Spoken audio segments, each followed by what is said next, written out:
मैं कई दिनों से बेरोजगार था। एक एक रुपए की कीमत जैसे करोड़ों लग रही थी।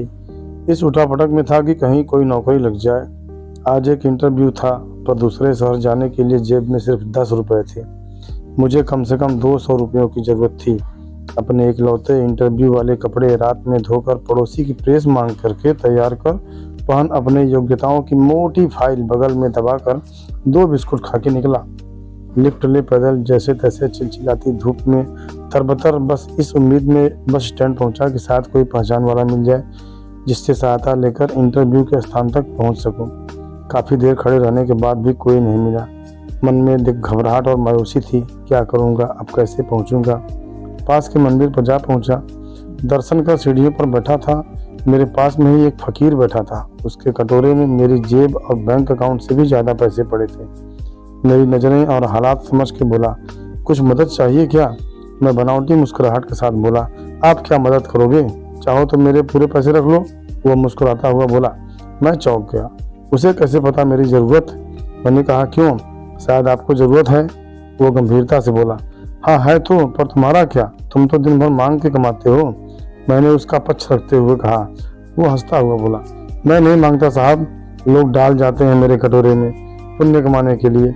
मैं तो भिखारी हूँ, मुझे इनका कोई मोह नहीं। मुझे सिर्फ भूख लगती है, वो भी एक टाइम, और कुछ दवाइयाँ बस। मैं तो खुद ये सारे पैसे मंदिर की पेटी में डाल देता हूँ। वो सहज था कहते कहते। मैंने हैरानी से पूछा, फिर यहाँ बैठते क्यों हो? जरूरतमंदों की मदद करते हुए वह मंद मंद मुस्कुरा रहा था। मैं उसका मुंह देखता रह गया।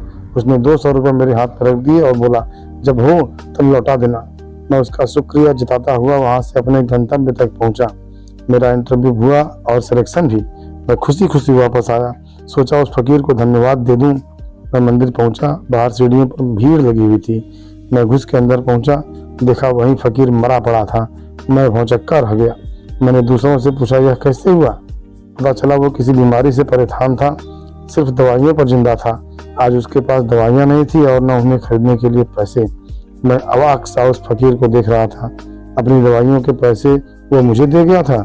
जिन पैसों पर उसकी जिंदगी का दारोमदार था, उन पैसों से मेरी जिंदगी बना दी।